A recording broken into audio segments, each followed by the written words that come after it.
Well, hey guys, this is DK Spencer. So this is Poseidon. So this one has a ADE green dot. We've got a Sightmark Low Pro Mini.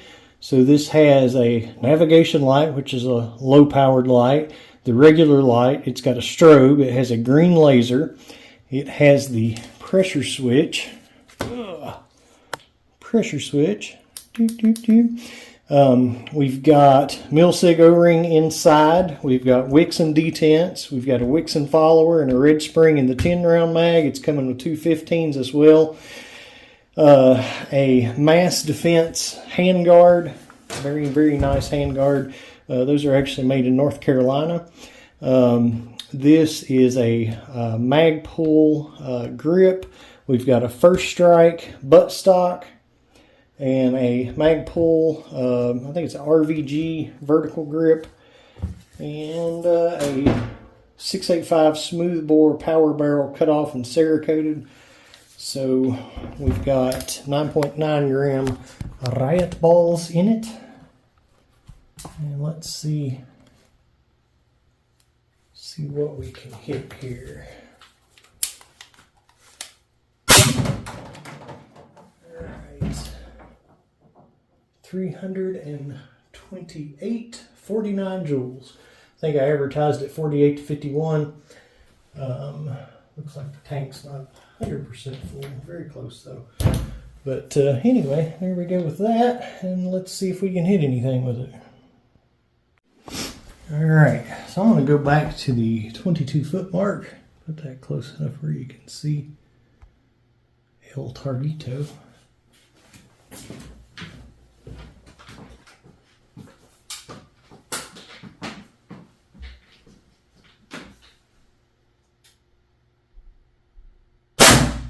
I'm going to call that a win.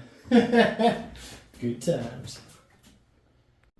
Okay, so just a couple of words about how this thing works. Obviously, the VKS part of it works just like a normal VKS, so no big mystery there. I have started, if I store one for a long time, and actually Michael O'Brien was telling me that he had noticed if he was leaving his stored for a long time with the tank engaged, that the ASAs were not lasting as long as if he didn't. So bear that in mind. If you're going to hang the thing up on a wall for a few months or something, it's best to disengage the tank from the ASA. But obviously you engage the ASA here by pushing it forward, pull it back to disengage it. It does bleed so that you don't have to worry about any extra air being left in it. With this optic, I've got it sighted in for 22 feet, obviously. I've got the laser co-witnessed for 22 feet as well. The way these things work, on either side of it, you have your light and laser button, so you can turn either one on individually. Now, your pressure switch, what it does is it basically cuts on and off however you have it set up, however you have it turned on to start with. So if you cut just the laser on, right, and then you push your pressure switch, it cuts the laser off. When you push it again, or when you hold it, right, you just get your laser. So if you cut your laser on and your light on, right, and then you push your switch, it cuts both of them off. And then when you push it again, well, you can't see probably the laser for the light, but they're both there. So anyway, so however you've got it set up, if you cut one of them on, that's what's gonna, cut both of them on, that's what's gonna happen.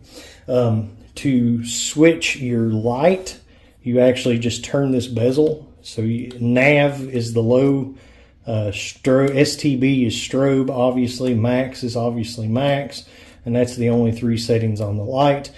Your battery is behind this, so instead of the part that turns, turn the main part here, unscrew that, and it uses CR123, I believe. Anyway, it's got a good battery, so I'm not going to mess with taking it out. That's the low beam. There's the high beam. There's the strobe. Low beam, high beam. We'll leave it on high beam. And you can take the pressure switch out. You don't even have to use it if you don't want to. I don't know what else to say. Oh, because it's got wicks and detents, it has one of the blocks behind here. So before you take the barrel out, make sure to unscrew this door. Take the door off and the little block underneath the door. It makes the barrel come out easier. Will it come out without doing that? Yeah, but it's much better if you take that out. Makes it a lot easier, and you just really run the risk of messing up your detents or something when you do it that way. So take that off before you take the barrel out. Again, 685 smooth bore, so bore matched BK Kinetics work fine.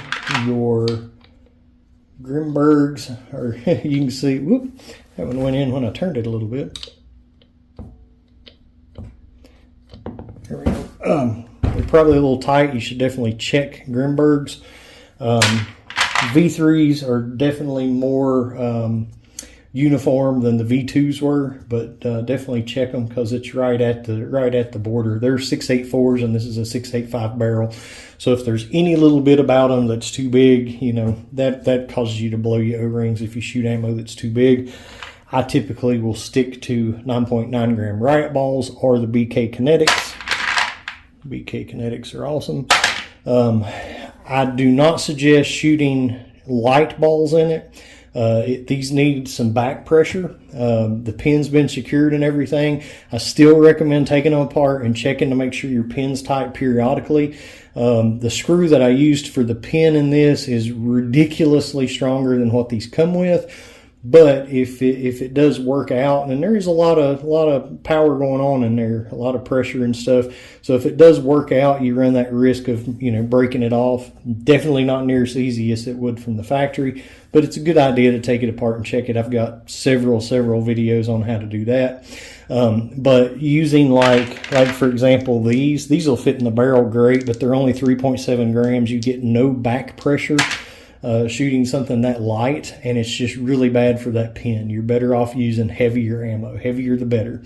So there's that. You can cut the thing down if you want to use, you know, light ammo, pepper ammo, but I would say, you know, cut it down to, you know, 20 or 30 joules if you're going to use anything like that.